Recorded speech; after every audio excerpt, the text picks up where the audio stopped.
Bonsoir, Alain. How are you? Very well, thank you. So, nobody knows this.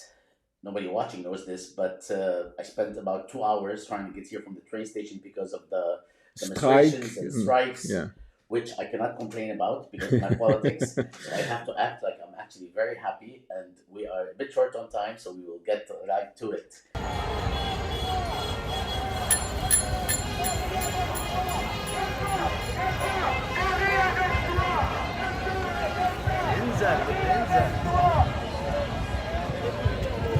Libérez Gaza, libérez la Palestine, libérez Gaza, libérez la Palestine, libérez Gaza, libérez la Palestine, libérez Gaza, libérez la Palestine, libérez Gaza, libérez la Palestine, libérez Gaza, libérez la Palestine, libérez Gaza, libérez la Palestine, libérez. Alain, we are probably going to do a couple of parts. In this first part, we would like to discuss the more immediate question from the French perspective, if you will, or from the perspective of France or the EU, about the question of state recognition, which France was involved in, however superficial that is. I would love for you to give us your take on what it means, this question of recognition in the case of France, and how does it reflect what is going on inside France regarding what's happening in Gaza, given that in the United States and elsewhere we have seen a serious shift in the past few months in terms of public opinion. Look, we have discussed quite a lot about France policy, and we must make it clear France policy has changed since 15 years from a very positive attitude toward Palestine to a more and more negative. And since the 7th of October, France has been supporting Israel in its genocide in Gaza. This is very important. And they have also, it's another aspect, make a repression without precedent against people expressing solidarity with Palestine. Until now, you have trials of people accused of supporting terrorism. After 1 year of genocide and a shift also in the public opinion, because of course there was a shock after the 7th of October, because of what happened on the 7th of October, and also because of many lies about babies killed and other things, the position of France has changed, at least verbally. I mean, saying we must stop the fighting, etc. And the relation with Israel has deteriorated. And France, at one moment, has, I think, under the pressure of the public opinion, under the pressure also of some Arab country who wanted to get out of this mess, begin to move a little. And after many pressure, getting to this problem of recognition of Palestine. I mean, I think there was a resolution of the French Parliament in 2014 to recognize Palestine. Today, I don't mean it has no meaning. It has a meaning. It's a way to say that Palestine is here, that Palestine is on the ground and you cannot suppress it. But it comes with no pressure, not real pressure on Israel. And this is the most important thing for the European Union position also. And we have a genocide. I mean, recognizing a state where everybody is dead has no meaning. So on this question, till now, France has been one of the least active country in supporting Palestine and in supporting sanctions against Israel. We have seen Spain playing a vanguard role. We have seen Belgium. We have seen Slovenia. France is absent of this. And I am afraid also that after this bullshit of Trump plan, France and Europe will find a pretext not to implement any sanctions. There was some discussion, as you know, at the European Union level of sanction against the agreement between Israel and European Union, especially on economic field, I think it will be stopped. And this is also very, very negative. And we have seen also, the position of France concerning the flotilla, for example, there were many French deputy, member of parliament, etc. The position of France has been more or less like Italy, saying, they are provocative, they know they put themselves in risk, etc., etc. And at the moment of also, this is also a very strange aspect, the recognition of Palestine by France has created a very strong reaction by a part of the Jewish community, a part of the right wing, etc. And as a compensation, we have seen more and more declaration of Macron against Hamas, against terrorism, saying that the state of Palestine must be demilitarized, that we must de-radicalize the Palestinian, etc., etc. And I am afraid in this moment we will not see a very positive role of France in the next months. So when it comes to speaking about the question of recognition, there are two sides. There's the one side that is somewhat positive in the sense that there is something different, but on the ground, in reality, it actually could be a kind of cover, a camouflage for what's happening, something that people do to protect themselves, or states do to protect themselves in retrospect, because at the end of the day, it doesn't look like any of these countries that have actually signed on are ready to impose any kind of sanctions or take any real measures beyond a couple of the countries that actually have done so, including Spain and so on.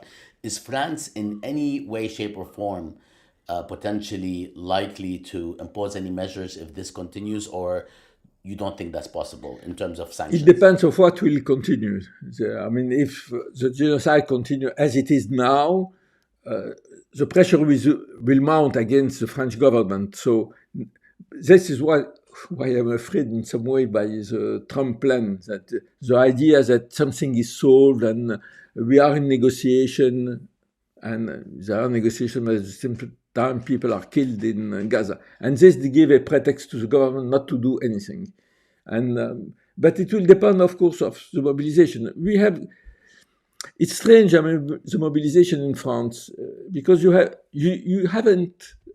didn't have any big demonstration like in London, but at the same time, in each village, in each town, there were demonstrations, there were people, and this is very, very important. Why there was no big demonstration? I think one of the reasons was the repression. To be for example, for Muslims to express themselves on Gaza is a risk to go to prison. And even for the others, at least in the beginning, it was very difficult to take position. So this is creating a situation where people were afraid to go on the street. And also, we have seen something which has nothing to do with Palestine: the violence of the police repression against the social movement since 5 or 6 years have increased considerably. So you don't have this big demonstration, but you have really a popular movement, and I think it will continue. As we know, there will be no solution. We can't see a solution in the coming weeks of what's happening. So it's possible. We shouldn't be completely pessimist. Things have changed, and it will depend on the popular movement and on the mobilization to push France to take a position on sanction, for example. And that's it. I will try to avoid some of the local politics, even though we had shared that there's not much going on right now in France. But how do you see the question in the conceptual sense of public opinion in the West changing considerably? Do you see this as a reflection, even among people who are sort of middle of the way and sometimes support Israel. They actually have changed their mind. Even in the United States, the popularity, if you will, of Israel is at the lowest level. I'm sure this is also happening in France and in Europe. Now, is this an enduring phenomenon, or is it something that just reflects the horror and the atrocities people are witnessing? I have missed something very important concerning France, especially. It's Islamophobia.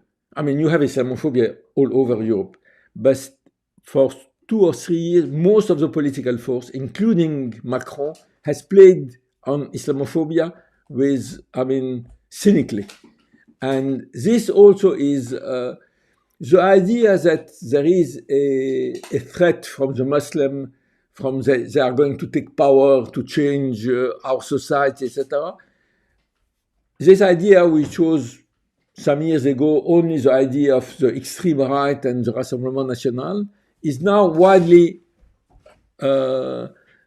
developed, including in, for example, the party of Emmanuel Macron, who was not as Islamophobic as this 3 or 4 years ago. And this is, for me, is also one of the main reasons, perhaps, for the difficulty of the solidarity movement here with Palestine. A part of the public opinion and part of the political party see really Israel as the vanguard of the Western civilization. And this is completely internal question. And as you know, we have an extreme right party called Rassemblement National. In the polls, he gets 30% of the vote. I mean, if there is election, it's possible that we will have a general election in some day.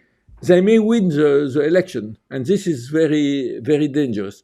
But the way, it's not only linked with Palestine. I mean, the way the center and the center left and Macron are fighting against this extreme right is by supporting their ideas, saying if they develop it because people are Islamophobic, people are racist, etc. And they play on this.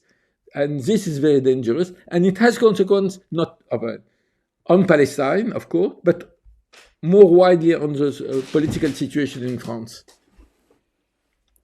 If you had to look into the future,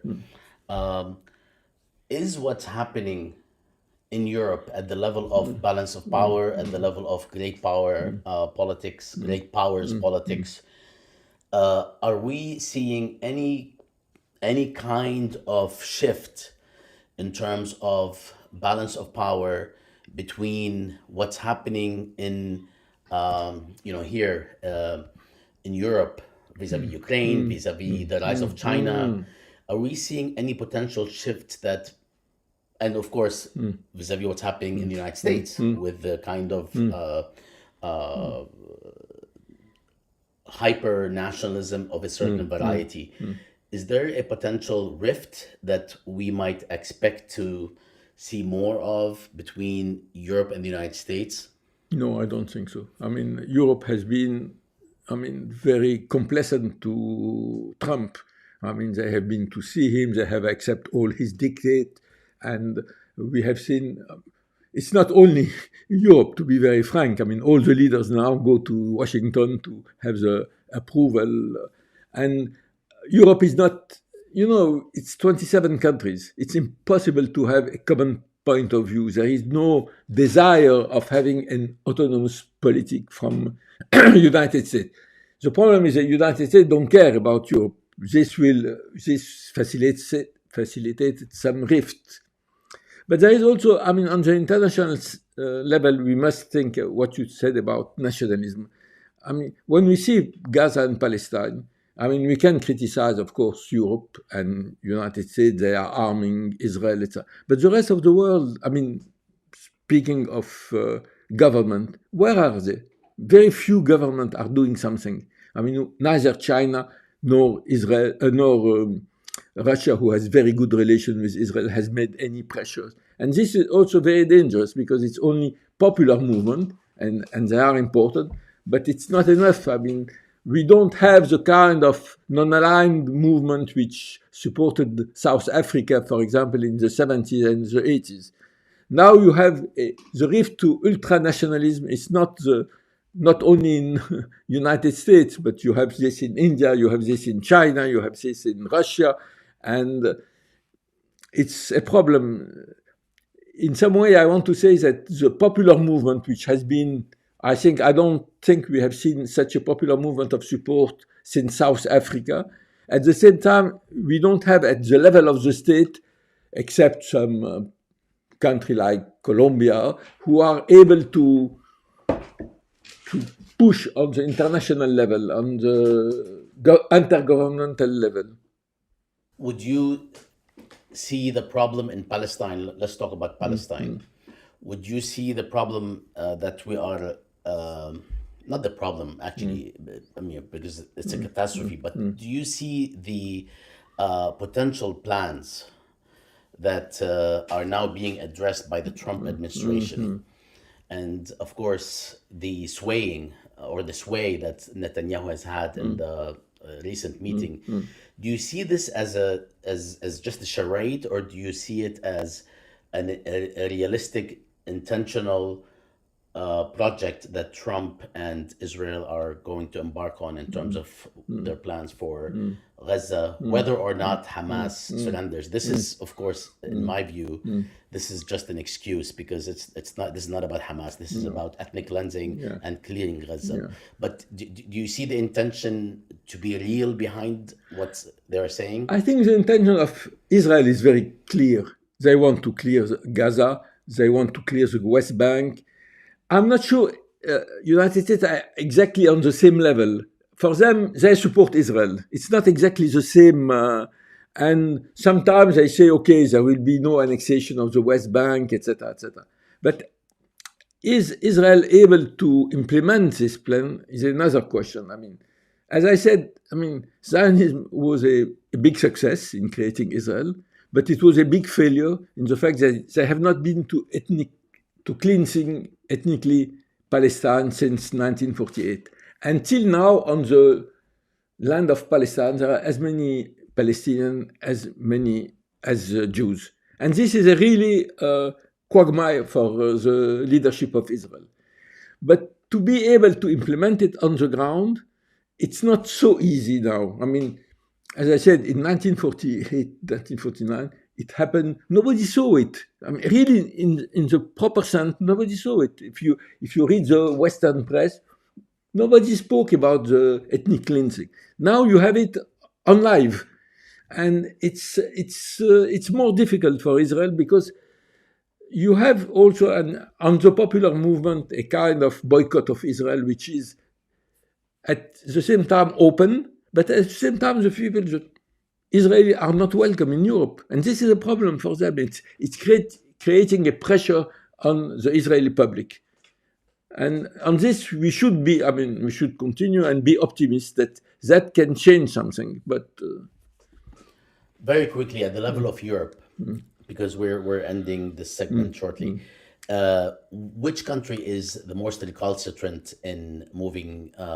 to sanction Israel? Are we still thinking Germany? Germany, France, some Eastern country also, Italy also, but the popular movement is so strong in Italy that Meloni is taking a very contradictory stand. Just like we saw with the flotilla. Yeah. So it's I can't say on the 27 countries, but out of the big ones, it's Germany and second France, not the UK, in your view. No, and the UK government, yes, of course. It's not of European Union. No. But also here you have a very strong movement, including inside the Labour Party. So, but really, it's difficult to also. Never have we lived such we have got many Israel-Arab wars, intifada, never 2 years of war and in 6-7 countries, and it's very difficult to project yourself and say what's happening in the future. You know, Well, thanks, Alain. We will be satisfied with this conversation on this topic at this point, because we've talked about it for so long, and we keep saying the same exact things most of the time. So we will speak with you again. Okay. Perhaps about more minute details. Yeah. And thank you very much for your time. And thank you, Bassam, for Absolutely. coming. And sorry, Always. I'm not sorry for the strike. It's all right. It's all right. Yeah. We need these strikes. Okay. Take care. Okay.